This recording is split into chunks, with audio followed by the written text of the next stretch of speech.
দাঁড়িয়ে আছেন কেন? হেঁটে আসুন। হেঁটে দেখো মানে হেঁটে দেখানোর কি আছে? আপনি দেখুন না, আমি ধুতি পাঞ্জাবি পরে নিয়েছি। না মানে ধুতি পরে হাঁটার পর আপনাকে কেমন দেখতে লাগছে একটু দেখবো না? হেঁটে আসুন না, ভেতরে আসুন। হাঁটলে কেমন লাগে? ওকে ওকে, দেখুন তাহলে।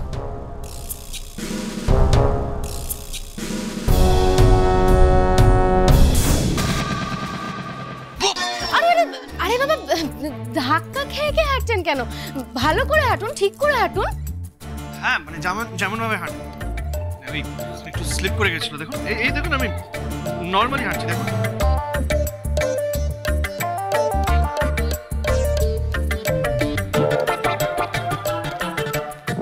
এই বাবা, বলা যেত আপনি দড়ির ওপরে হাঁটার মতো হাঁটছেন কেন? যেমন স্যুট বুট পরে গটগট করে হাঁটেন, ওইভাবে হাঁটুন। আপনার কি মনে হয় আপনি মানে আমি কি ধুতি পাঞ্জাবি পরে হাঁটতে পারছি না? আমি একদম নরমালি হাঁটছি, আপনি দেখুন। আপনি দেখতে চান তো আমি নরমালি হাঁটবো?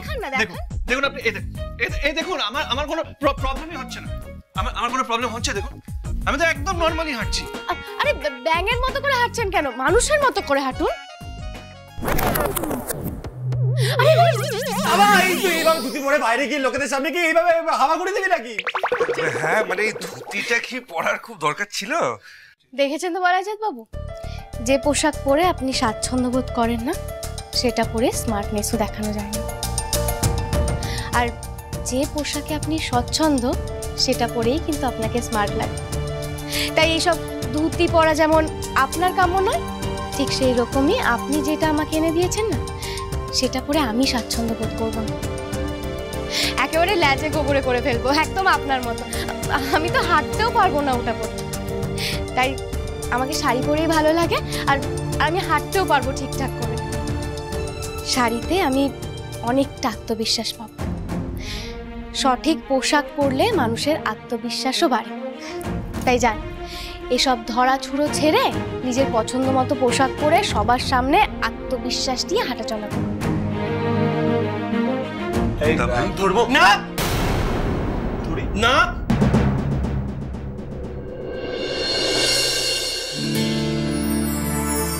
এই দেখে রে। সত্যি ইন্দিরা দারুণ দিলে কিন্তু। যাকে তুমি তাড়াতাড়ি রেডি হয়ে নাও, আর কিছুক্ষণের মধ্যে কিন্তু লোকজন আসা শুরু হয়ে যাবে। আরে কি তুমি এখন এখানে দাঁড়িয়েছো কেন? আজকে তোমার স্পেশাল পার্টি না? আর মিষ্টি বউটা রেডি হবে না? যা চললাম ইন্দিরা, রেডি হয়ে না।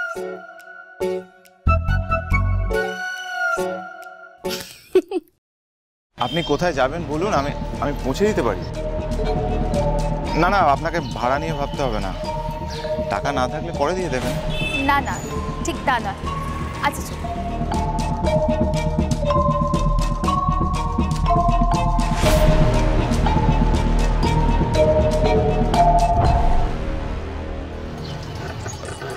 বলছি ম্যাডাম, আপনি কি ফিউচার ড্রিমসের টিচার নাকি? মানে এক দুবার আমি এখানে প্যাসেঞ্জার ড্রপ করতে এসে আপনাকে স্কুলে ঢুকতে বেরোতে দেখেছি, ওই জন্যই জিজ্ঞাসা করলাম। আমি ওখানে পড়াই। ওকে, কি পড়ান? Social science. ও, তার মানে হিস্ট্রি, জিওগ্রাফি আর সিভিক্স, রাইট? হ্যাঁ রাইট। ওকে, আপনার কি সাবজেক্ট ছিল? আমার পলিটিক্যাল সায়েন্স ছিল। Pol science? আমারও তো পল সায়েন্স ছিল পাশে। ও তাই? মানে আপনি? আমি sociology honours, pol science, sociology and education. বাহ, দ্যাটস এ রেয়ার কম্বিনেশন। তা আপনি চাকরি না করে অটো চালাচ্ছেন কেন? আর ম্যাডাম, সবাই কি আর আপনার মতো ভালো স্কুলে জব পায়? চাকরি কোথায় মার্কেটে? তাই ব্যবসা করছি। দুটো অটো আছে আমার, লোনে কিনেছি, একটা আমি চালাই আর একটা আরেকজন চালাই। লোন দিয়ে তারপর তাকে তার ভাগ দিয়ে তেলের খরচা দিয়ে মোটামুটি চলে যায়। দেখুন, বাড়িতে বসে থাকার থেকে তো ব্যবসা করা ভালো, তাই না? তবে একটা ডিসঅ্যাডভান্টেজও আছে, আমার আর কোনোদিনও বিয়ে থা করে সংসার করা হবে। এই বাবা, এটা আপনি কি বলছেন? মানে যারা অটো চালায় তারা কি বিয়ে করে না? বিয়ে করে না না, মানে বিষয়টা হলো কোনো শিক্ষিতা ভালো মেয়ে প্রচালককে বিয়ে করবে না, তার মান সম্মানে বাদ দেবে। না না, এটা আপনি কি কথা বলছেন?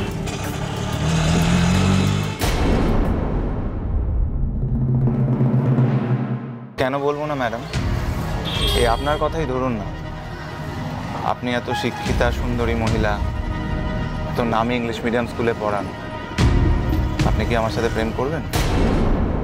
আমাকে ভালোবেসে বিয়ে করবেন? মানে কি ম্যাডাম, আপনি কিছু মনে করলেন নাকি? না না, মানে মানে আমি জাস্ট একটা এক্সাম্পল কোট করলাম। ছি ছি, আমি সত্যি সত্যি কখনো আপনাকে এটা বলতে পারি? না না, it's okay. Thank god,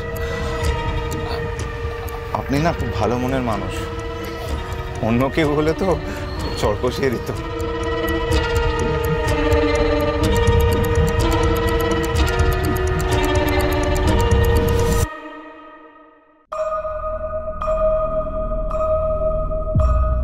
madam টোপটা কিলেছেন মনে হচ্ছে।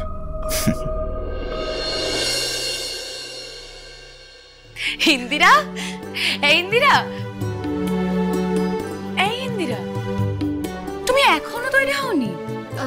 না কাম্মা, আসলে ওই একজনকে শিক্ষা দেওয়ার ছিল তো, সেটা দিতে গিয়ে একটু দেরি হয়ে গেল। আমার বেশি সময় লাগবে না, আমি এক্ষুনি তৈরি হয়ে যাবো। তুমি গিয়ে বলো না ঠাম্মি। আচ্ছা ঠিক আছে, তাড়াতাড়ি তৈরি হয়ে নাও। হ্যাঁ, আমার বলতে যেতে হবে না, আমি নিজে এসে গেছি।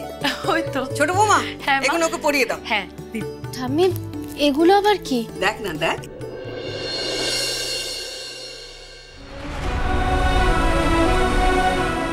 বাহ, কি সুন্দর মা। কামা আমায় দেখা।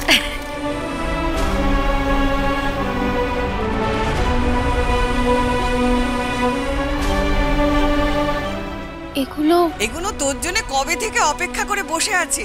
তোকে দেবো বলে কবে বানিয়েছিলাম।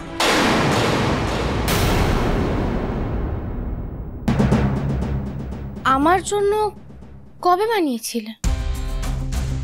এই রে, মা আবার মুখ ফসকে আগের বিয়ের কথাটা বলে ফেলেছে। আসলে তোকে দেবো মানে আমার নাত বউকে দেবো বলে বানিয়েছিলাম। সত্যিটা তোকে কি করে বলি মা, 4 বছর আগে এগুলো তোর জন্যই বানিয়েছিলাম। আজ তোকে গয়নাগুলো দিয়ে নিজে ঋণ মুক্ত হলাম। কি গো ছোট বৌমা, দাঁড়িয়ে রইলে কেন? গয়নাগুলোকে পড়াও। হ্যাঁ হ্যাঁ, তাহলে আয় তো। আমার কথা ইন্দিরা, শোনো শোনো, কাম্মা বসো এখানে। না কাম্মা, আমার কথা শোনো না। দাও।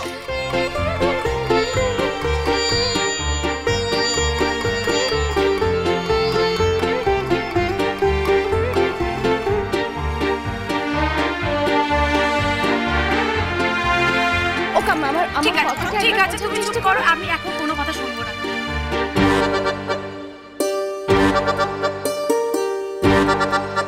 দেখো, ওঠো তো, দেখো আয়নায় নিজেকে দেখো, কি সুন্দর লাগছে।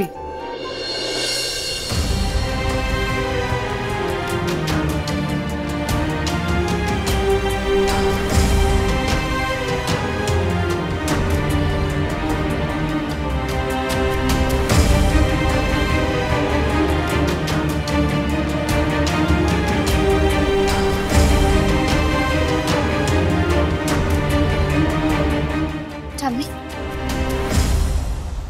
এই গয়নাগুলো আমি নিতে পারবো না। দেখো, তুমি যে নাত বউকে এই গয়নাগুলো দেবে ভেবেছিলে, আমি সেই নাত বউ কোনোদিনও তৈরি হতে পারবো না।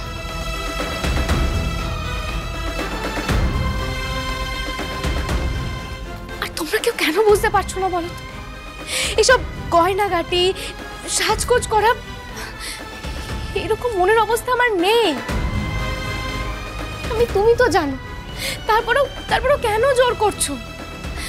আমি কেন তোমাদেরকে বোঝাতে পারছি না যে বিয়েটা আমি মন থেকেই মেনে নিতে পারিনি, সেই মিথ্যে বিয়েটার ভিত্তিতে কতগুলো নতুন সম্পর্ক তৈরি করা, এই দামি দামি উপহার নেওয়া, এটা আমার পক্ষে সম্ভব না, কিছুতেই সম্ভব না। ইন্দিরা,